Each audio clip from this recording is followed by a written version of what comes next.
Welcome back to the last leg of this mega virtual conference. In this panel discussion, we will navigate through the role of HR in fostering a culture of innovation within SMEs. Our experts on this panel will be sharing some of the ways to fuel innovation and importance of embracing HR tech in emerging enterprises.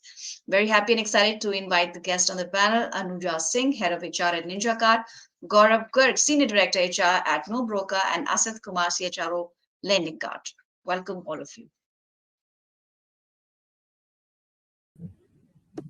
Thank you so much, Pallavi. Delighted to be here. My pleasure is all ours. And we just want to give a quick reminder to our audiences who has joined in for this session. If you have any questions for our panelists, do use the chat box option. You have a Q&A option on the screen. You can post in your comments, your questions, and we'll be taking them up at the end of the conversation. With this, I will start with the questions. Maybe I'll start with you, Anuja. Since we're talking of innovation and HR being, considered as the guardian of that culture at organizations. If I were to ask you, why is building a culture of innovation particularly important in emerging enterprises, and how do you think of its contribution in the growth and the success? Anuj. Thanks, Pallavi. So, if you look at any of the large so-called innovative companies, whether it's a Google or it's an Amazon, AWS, and you look at innovation as a concept, there is disruptive innovation and there is incremental innovation. So we, as emerging, enterprises, are tomorrow's Googles, we are tomorrow's Apples, right? So how does one build a culture like that? Quite honestly, I can just speak about what we are doing here at NinjaCart. So we are very particular about the kind of people we hire. So if you look at talent density, particularly in a solution, those who are close to the customers, who study the customers and come up with solutions. So we call them solution guys. They are, from backgrounds which are varied. There are some who just want to be in agri-tech, who want to understand agri-tech. They are failed entrepreneurs, they're successful entrepreneurs, they are MBAs from top leading schools who really, really want to understand what startups look like. So hiring and getting what I would call the right person is very, very important. And for us, that means a passion to be able to learn and a passion to innovate. So these things, while hiring, we have kind of now perfected a skill of getting what we are calling a culture fit in. I think the next stage of it is really to be able to, build a culture. We are on 1,500 people strong now, and to how do you build a culture which allows ideas to bubble up right from customer to the top. So we have a very pod based culture. We also do the usual things of having a very open house, but what we do deliberately within the company is celebrate both ideas which succeed and ideas which have failed, because for every successful idea that you see out there, you have nine other ideas who did not make the cut, but were led by people who will lead you to the one idea that succeeds. So how do you consciously do that? So for us, we have different forums for it, where we actually encourage. So we have a very flat organization, obviously. We encourage a lot of people to come up with those ideas. The only thing which we have is, if you've come up with an idea, you need to be having the belly and the stomach to be able to flesh it out and be able to take it to execution to market. So we do earmark funds across on saying, which are these are the labs kind of ideas which we will take to the market and we will fund and support it. So I think that for us as an emerging enterprise is an extremely important piece, which is not just be able to generate ideas, but also be able to foster and support them through. Great thoughts to begin with. And I'll come to Gaurav now. And it would be wonderful, Gaurav, if you could share some practical examples from No Broker and how HR technology has been utilized to encourage innovation within your organization. Sure. First of all, thanks, Pallavi, for inviting us for this wonderful panel discussion. So, so basically, No Broker over last 9+ years have grown tremendously. Now we are like 6,000 plus employees, and we are clocking 1,000 crore of ARR.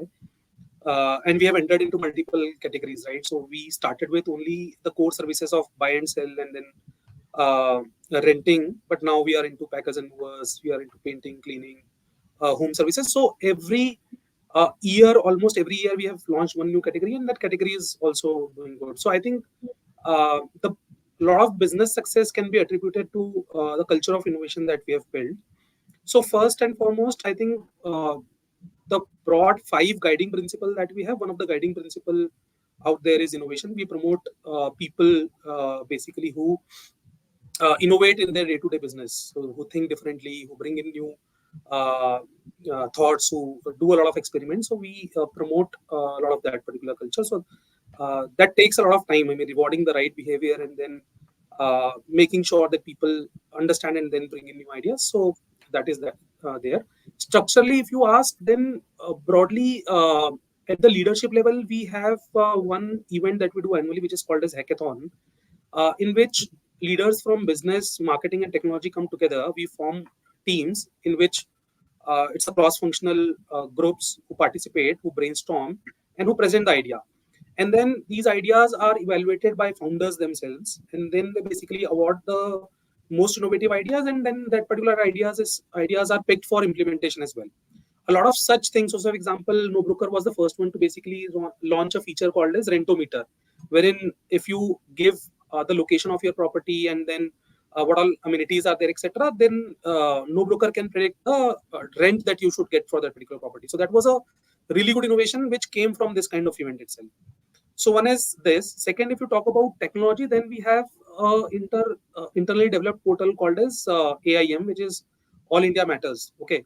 So all idea matters. What it does is it is open to all employees. Employees can post their ideas. Then on a monthly basis, we pick the ideas which sound like really good, and then which has scope for implementation as well. And then we pick those ideas. We reward the people who have given those ideas, and then we over the portal itself, we basically show the progress as well, because it is very important for the person to know that if the idea was picked, whether that has been implemented or not. So I think that has also really worked well for us, where the technology has also played a role, because this portal is a internally developed portal, and then everybody has access to it. And then people are able to track that what value their idea has created and where exactly it is in the stage of implementation. So I think these all things have really helped us. One more thing which we have done and which we do diligently is that every leader out here is expected to meet at least 2 customers every week. So this is not, obviously, I mean, with the aid of technology, I mean, this is a high touch, low tech kind of initiative. But then, say, for example, I am part of HR. It is my duty to basically meet at least 2 employees who are my customers and understand from them with respect to various HR interventions. And there are a lot of ideas which I get from there. And then those ideas basically are implemented. So this is also something which we do really well. And this is also tracked by Amit, who is the founder CEO.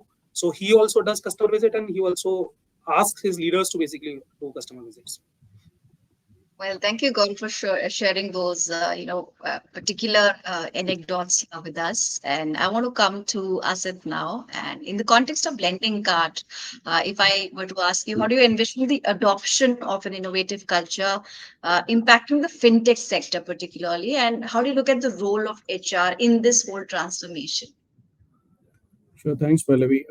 So I would start that with that Lending Cart is a product of many innovations that came together to ease the access of finance to our MSMEs, which is like loan zero touch process, 5 minutes loan application letter, our pricing engine, our database decision making model, and our model based underwriting process.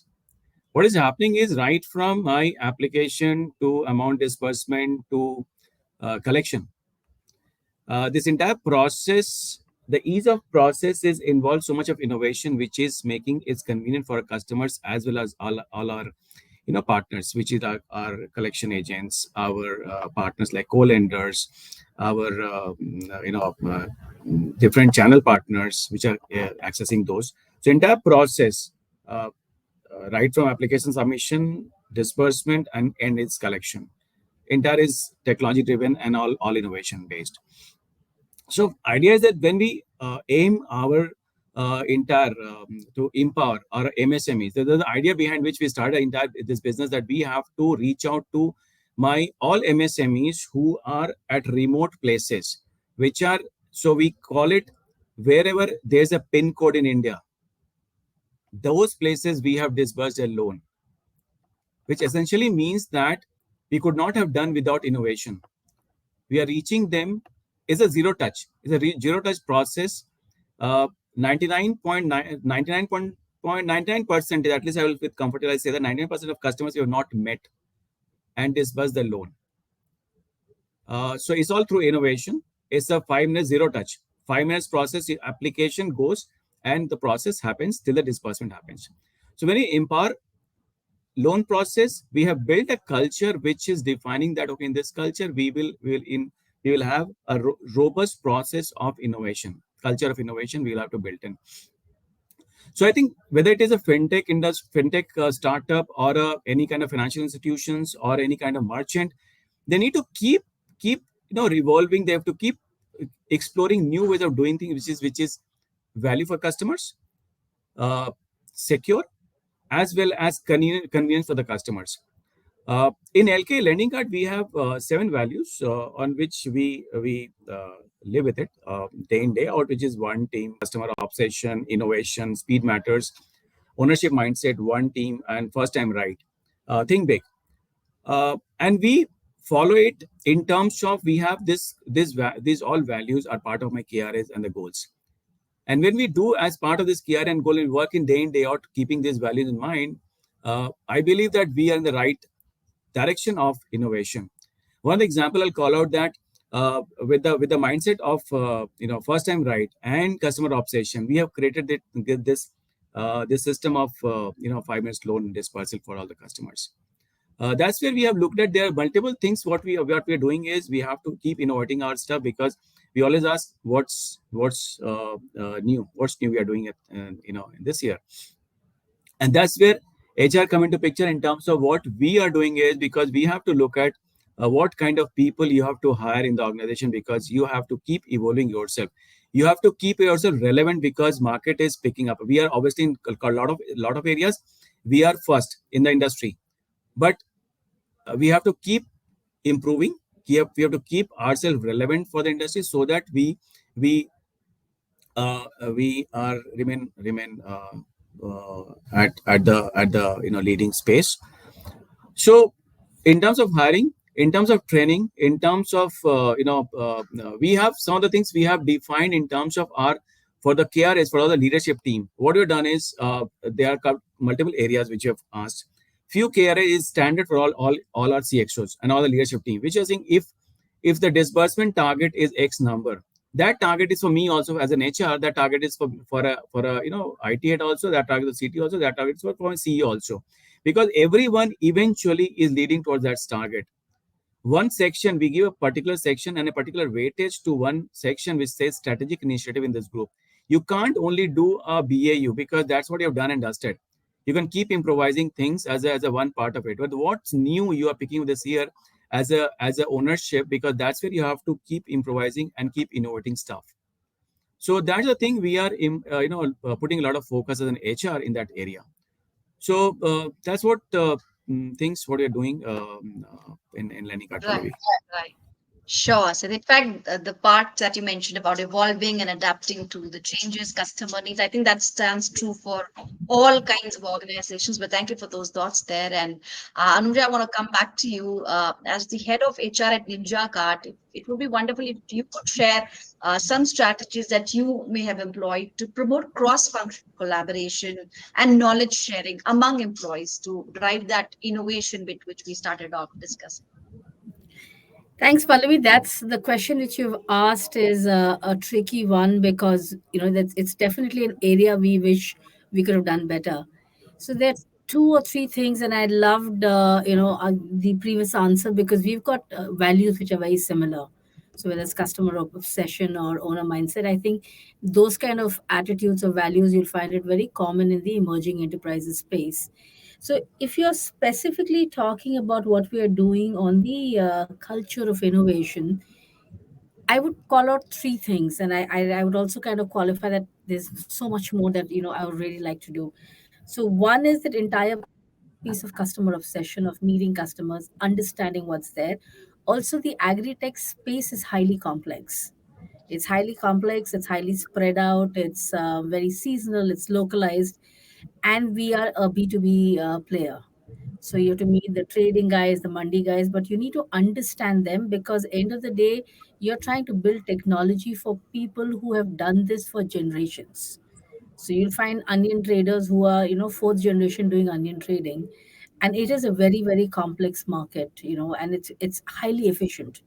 So when you see, look from outside, you think it's, technology is going to bring in more efficiency, and you realize that intrinsically, the way knowledge is flown is highly, highly efficient. So we need to build a solution which gets speed, gets efficiency, at the same time is cost effective and is easily adoptable. So when you're looking at something like that, we of course focus and are obsessed on the customer piece. The second piece, which we are very, very obsessed about, is NinjaCut earlier used to be a large organization of 5, 6,000 people. And then now we have decided strategically that we would like to do things which are very core to us. So we are around 1,500 people. Growth is only in terms of our core work. So our solution guys are core. The rest is on variabilized workforce, really. So we run sessions which are very, very basic, and we most simply call them why we do what we do. Because when we hire people, you don't find too many people who already come with huge knowledge on the agri tech space, because they either come with agri knowledge or they come with tech. The combination is not very often, very true.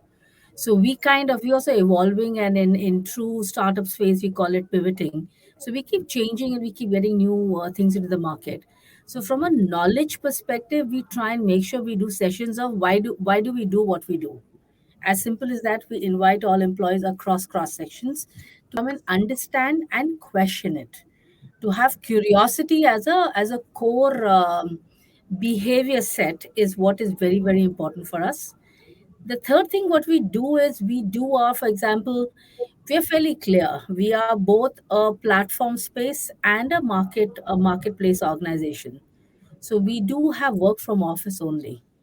So what we do is in the organization we seed by pods. Now pods have a life cycle of their own. So right from emerging pods to stable pods to build for scale pods, it's a journey on the pod structure. So pods, the way we kind of organize ourselves, they sit together, they come on similar days, they eat together, they party together. And very, very importantly, the entire piece of collaboration is very important. So we, in fact, one of our very important pods are right now undergoing an entire leadership journey, which is basically not looking so much on promoting collaboration, but it's looking very, very specifically around ensuring that we can massively multiply our capability.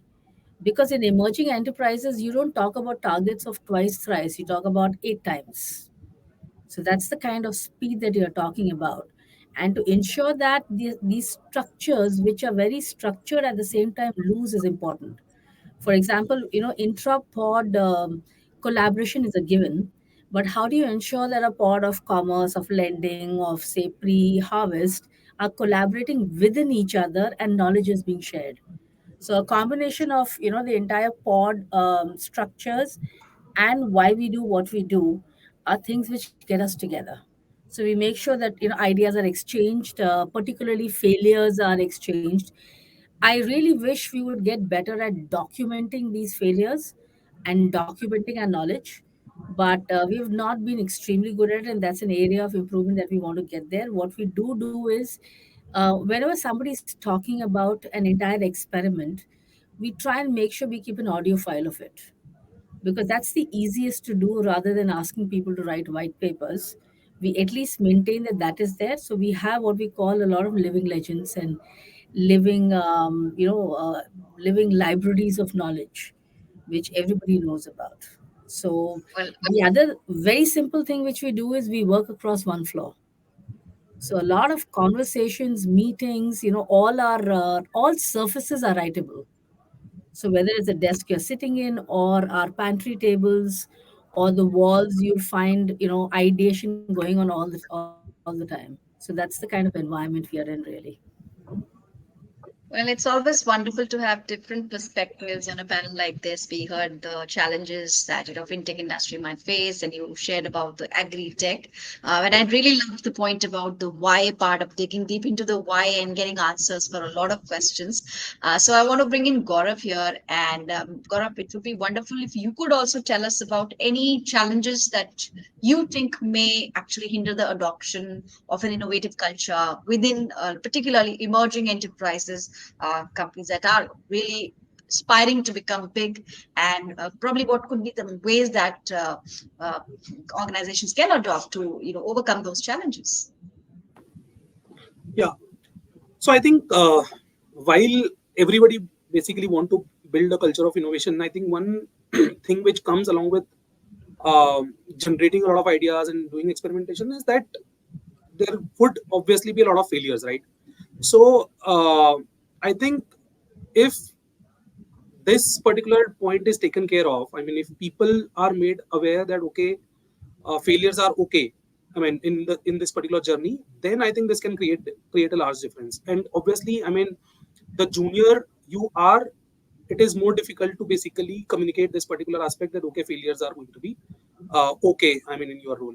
So here the role of leadership also comes into play. And when I say leadership, I mean right from the top, starting from the founders, uh, how is that they are basically doing discussions with their direct reportees, how is that they are basically promoting a culture which basically translates into a culture of innovation, and where failures are okay, or calculated risk taking is also okay.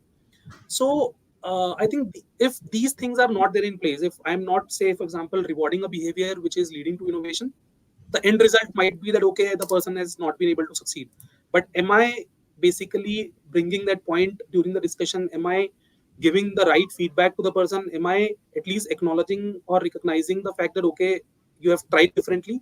I think that plays a very important role uh, at the senior level. If we talk about, say, mid level and all, I think there probably what is important is that okay, can we give some weightage um, to experimentation or a culture of innovation, or bringing new ideas and doing a lot of innovative stuff in the performance appraisal discussions? Can there be a 15% weight? Can there be a 20% weight in the appraisal discussions? And then can there be an objective mechanism to basically evaluate? So we try to do that. I mean, at least for mid-level employees, we try to uh, we have given a weightage to innovation as a component, and we objectively measure as to how the person has fared on this particular aspect, and then we give them a score.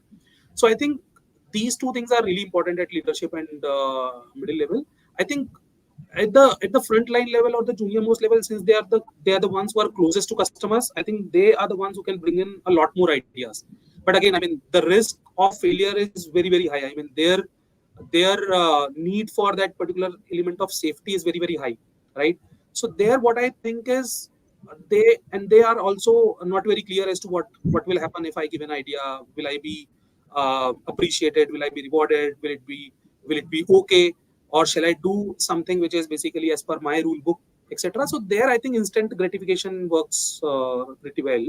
So, so say for example, we also have monthly rewards based only on ideation and innovation, right? So we let people know that okay, ideas. I mean, bringing in a lot more ideas is a good thing, and people who bring in good ideas are the people who are rewarded for the ideas. So I think. Depending on the seniority, depending on the maturity of the person, and depending on the role, we have to adopt a different strategy. Challenges of different layers are different, and solutions have to be also different. It cannot be one size fit all. But yes, I mean, one thing which is very important is that from top to bottom, people will look forward to basically being successful. Nobody likes failures in their coming to their kitty, right? So if that particular aspect can be reiterated again and again, that okay, I mean, trying 10 times and failing 3-4 times is okay. So I think that is something which can create wonders and create a lot of difference. Yes, absolutely. I think Anuja did touch upon the ability to adapt to things and being okay with failing, at times and keeping experimenting. And Asit was also mentioning that. So Asit, it would be wonderful if we could also hear from you some of the best practices or maybe some lessons learned from Lennicard's journey that you feel that, other emerging enterprises can really benefit from. So anything that you want to share on this plan? So, I would say that what worked well for us and what's working well for us uh, in lending card. Couple of things, obviously, couple of things which I mentioned also in the beginning was a strong customer obsession and people obsession in the organization. Both we have. So we have one side we have very strong people orientation. Second is customer obsession. Both work well for us. Uh, we keep idea is we keep innovating, we keep asking the state, we question the status quo every year. What we do every year when you go for leadership offsite twice or thrice in a year, we keep one day session where we talk about rose, bud and thorns. What are the roses, what are working well for us, thorn what is not working well for us, and buds which are like what is the growing or niche ideas you have which can get into a beautiful innovative stuff in the organization. We keep discussing those and come out with a couple of projects because that's going to help us a lot in certain products. We keep looking at our product because what is happening is every product what we have in the organization is resulting into some efficiency, whether it is a conversion of any application, a conversion of a customer, or a loan amount, or a co-lender, selection of co-lenders. Every database decision, what we do is we keep looking into those and look at how to increase the efficiency of these products. When you look at those efficiency improvement, you eventually look at your own thoughts. Go back to your drawing board again and look at what changes I have to bring it to my table, right?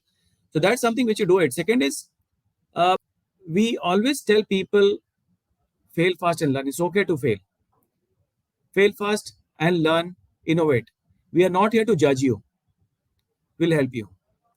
So we always encourage people to do fail fast, learn, and experiment. Yeah, that's where is our key, because unless we experiment, we cannot innovate things. So that's where it's very important for us to keep imbibing people that please do that.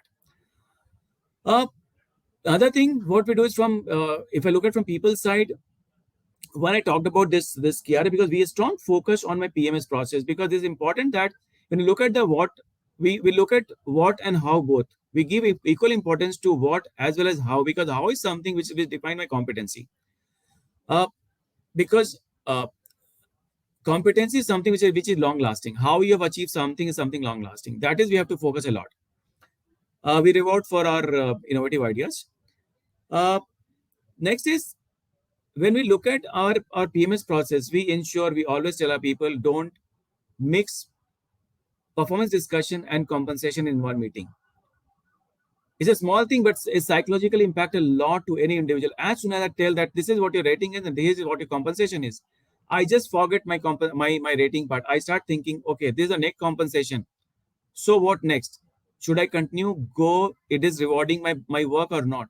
My entire thinking pattern changes. I say, okay, just talk about the performance.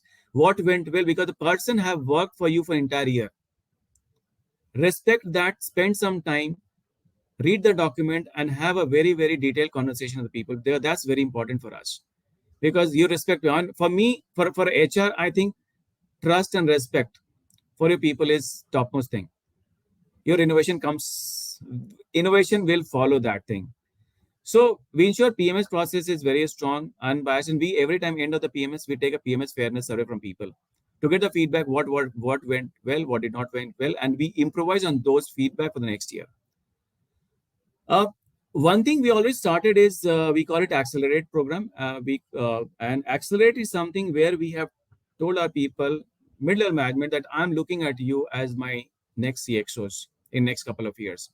Raise your hand and tell me that, okay, I can do the job of my manager or my super boss. Raise your hand. There are people who are raising their hands, and we are in this program, we are saying, okay, there's a safety net. You work in the new role for 6 months. I'll pay you kind of bonus. It's rewarding also. I'll pay you kind of bonus for 6 months. one quarter, second quarter. After end of six months, I will promote you to that level. If it's double promotion, I'll see how to stagger that, but I'll do that. At the same time, committing the person that you have safety net. If you fail, come back to the previous role or any other role. You're not going to get judged. So people are raising hand and working towards it because that's the reason. And we call it accelerate.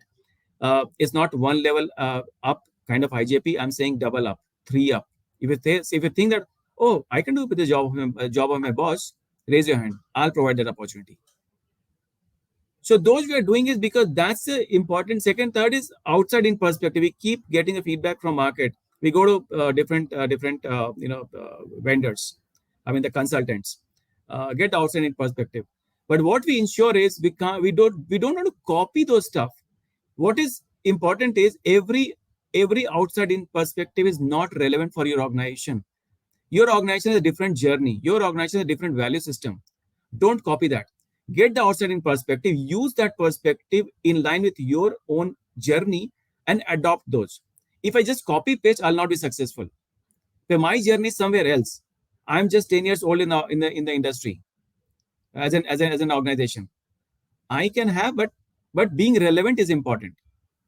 Absolutely. Things we are doing it, Pallavi. So there are a lot to cover in the entire journey for us. But yes, I think there are things which are worked well for us and working fine for us today also. And we keep improvising also.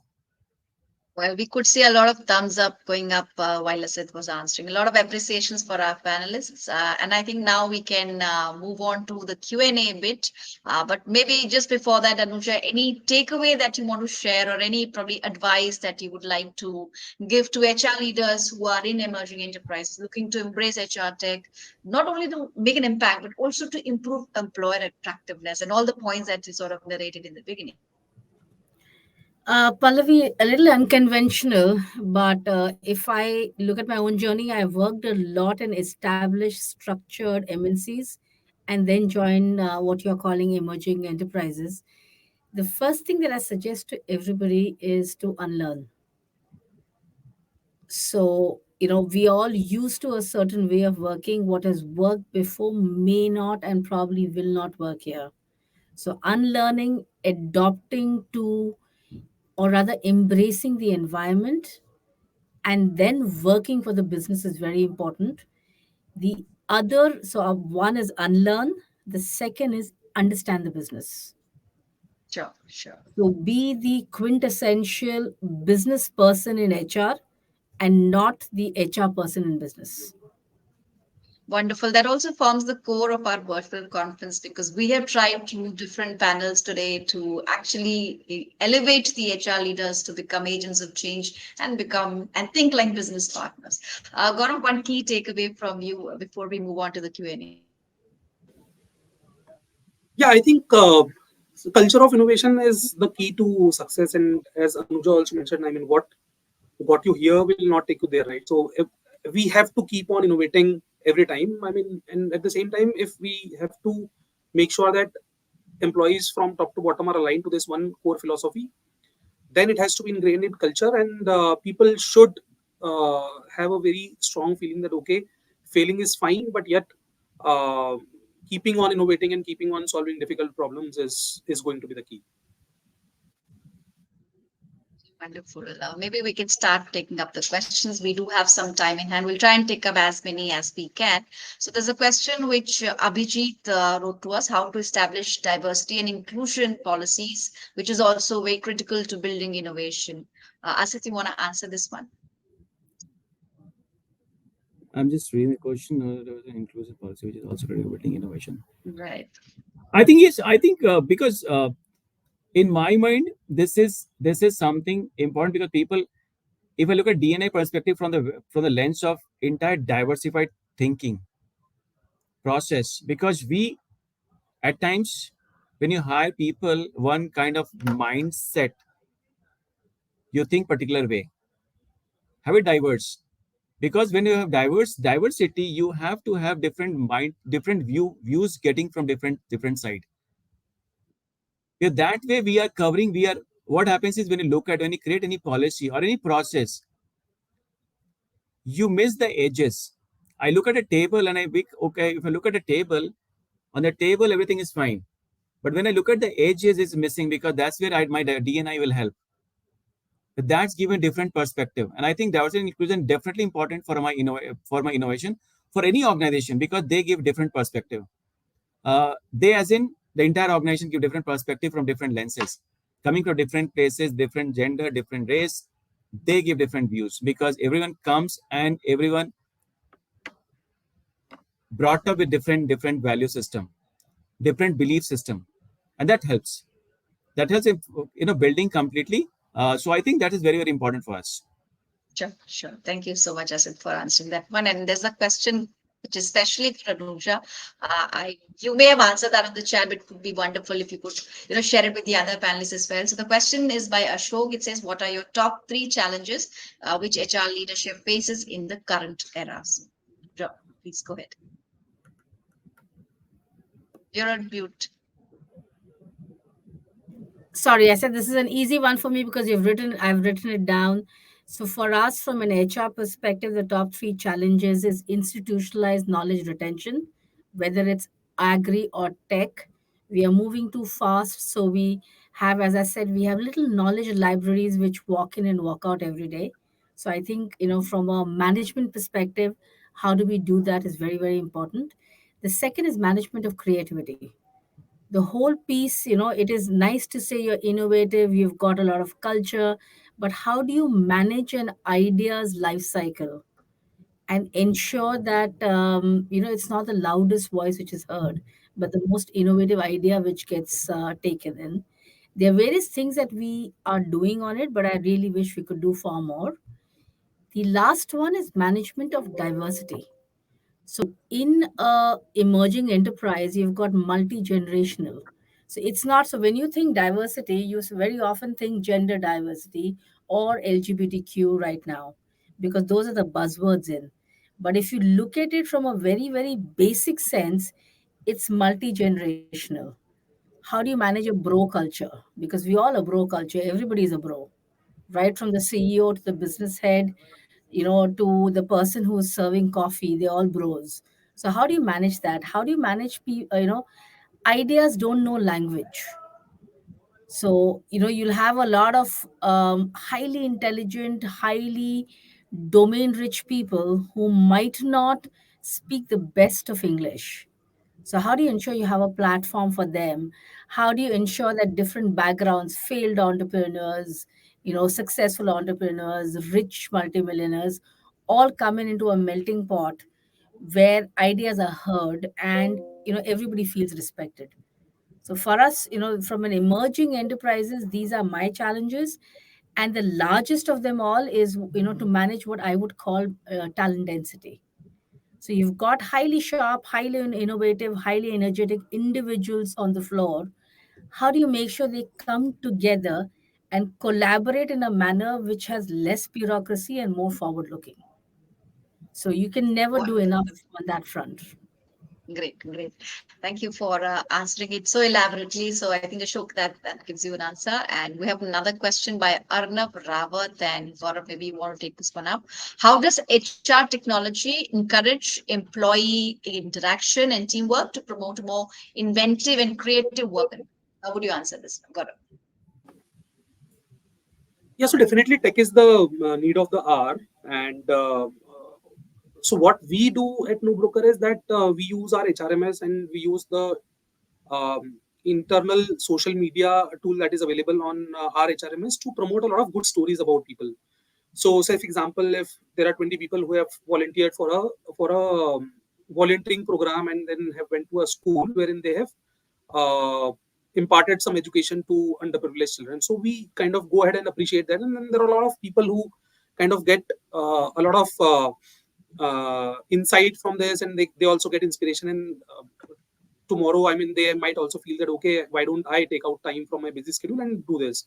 Similar thing is with if anybody basically achieves something. So we celebrate success on those portals, and then there's a lot of engagement which is encouraged on that particular portal. So I think this has worked really well for us, wherein it is like an internal Facebook where we post a lot of people's stories, a lot of success stories, And then there are a lot of people who come, appreciates, and take inspiration from these kind of stories. So I think this has really worked well for us.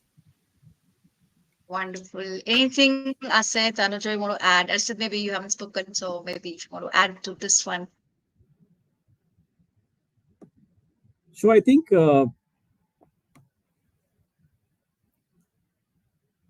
I was thinking of tech adoption, it's very important that when we look at whatever adoption is important, it should be sustainable, ease of use, and continuous. We at times what happened, we purchase something and we drop that because it's very difficult to handle. So I think there is HR technology is helping, and tech adoption in HR is so important these days because we are talking about employee experience and engagement. More about engagement than experience. I'm talking about experience because that's experience is something you can provide a lot these days by HR technology, whether it is your performance management system, which is very all through the process, compensation all through the process, your chatbot, your surveys, your your reimbursement. There are things we today days are gone where we have to submit the hard copy bills and understand the challenges where people and remote location feet on street using their bikes and food bills, submitting after a month when they reach to office, submit the bills in hard copies. Today they just scan the bill and submit, and it goes directly to the payroll processing. So those are HR technologies helping not only employ not only for the organization as well as employees also.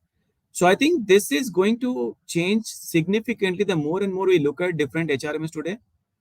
It is evolving a lot. It's evolved a lot, which is making that's some of the areas which we have not even thought of. What Gaurav just mentioned about social media, kind of one page we have where people post about their hobbies, their hobby clubs are there in the group. People participate, share pictures, and the comments, feedbacks. So everything you have in technology, the more and more you use it, the more and more you make organization. Because what Anuja just mentioned, it is important that the diverse culture, because today if you look at next 2 years, our 75% population would be millennials by 2025, right?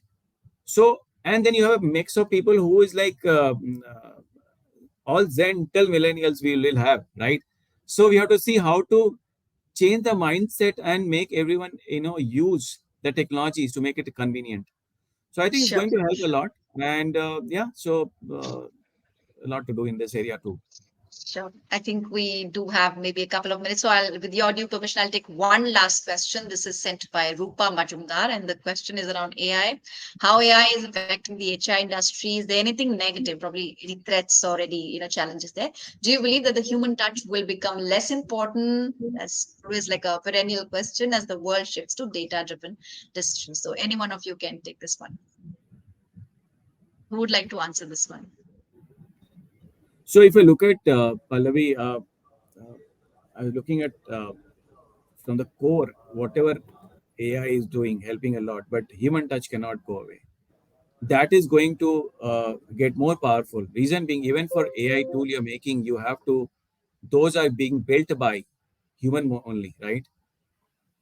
Today I'm writing I'm devising I'm rewriting my all codes. I'm writing my data model to increase my efficiency. That is being coming from human mind only, looking at the data. So human touch will not go away. For HR, it's for every employee is important. So whatever system, AI tool, tech, HR tech, we do it, that is going to more important the human touch, because that's where you have to keep pushing people towards what is important, what is relevant today. So I don't think we're going to get away any which ways. That will remain there. Sure. So I hope we have time for one more question, because I found the question a bit interesting. This question is on maybe Gaurav, you want to take this one up.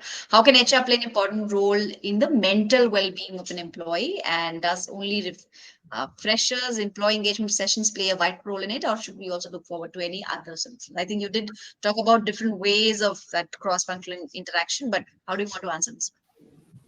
No, I think absolutely. I mean, in today's era where we are, I mean, every emerging enterprise is actually gunning for profitability. The pressure is increasing. We are demanding more from people. So obviously, I mean, mental well-being becomes a very important pillar. So in our business, there are a lot of roles which are very, very, very monotonous. I mean, they're highly monotonous. People come to office, they continue doing the same thing, and then they go, right? So it is very important that we kind of break that monotony.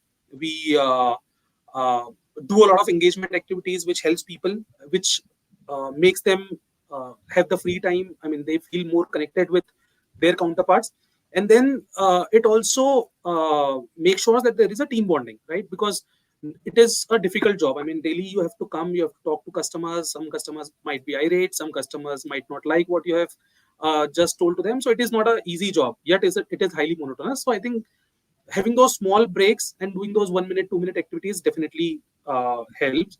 But yeah, on top of that, what I would also want to say is that what Asit was saying, right? That HR is always going to be a high touch kind of a job. I mean, you have to be close to employees. You have to proactively understand what your employees are feeling. If the employees are feeling burnt out, if the employees are not feeling really well, I mean, it is the HR's responsibility to solve the problem in a proactive manner. So uh, the solution that is there is that be close to your people, be connected, do a lot of skip meetings, understand their concerns and understand their issues, and then solve for it. Another structural solution that can be brought in is those counseling sessions which can happen, right, on a very, very confidential kind of manner, right? Because some of these issues may involve some I mean, psychological issues, etc., which employees don't want to share publicly, right? So there can there be an anonymous or a confidential session which can be conducted, which can help the employee to basically understand it in a more scientific manner, the root cause of the problem and the appropriate steps that the employee can take to basically solve. So I think it's a mix of 3 4 things which can be done, and Right. very important point. I mean, it is actually the need of the hour, because people are under a lot of stress. People are under a lot of pressure. Everybody wants to prove himself or herself. Everybody wants to basically grow fast. So yes. Well, thank you, Gaurav, for that answer. And we could see a lot of appreciations for Gaurav, Asit, and Anuja. Thank you so much for making this whole panel a lot more interesting, a lot more meaningful, and sharing all your thoughts with us and enriching our audiences with your knowledge. And a very big thanks to everyone who's attended the conference and actually made it more impactful. If you want to share your feedback on the session, you can do that by rating the session experience. We'll be putting up a poll on your screen, and you can actually vote and tell us how good the session was, so that we continue with our efforts to make these sessions interesting for you and take up your questions as much as we can. A heartfelt thanks to our partner Keka for all our panelists also for helping People Matters host this virtual conference so seamlessly. We really are restricted by the time, otherwise we would have loved to take more questions. We already, I think, overshoot on the timeline, but I think it was wonderful having you all here. Thank you once again, Anuja, Gaurav, Asit, for sharing your thoughts. Thank you so much, Pallavi. Thanks a lot. Thanks, Pallavi. Well, that's all for today in this virtual conference. Hope we are leaving you with a lot of learnings and actionable insights that will enable you to become the agents of change and transform yourself and your organization. You can follow hashtag SME Corner for more updates on People Matters social media handles. Thank you so much. Have a great day ahead.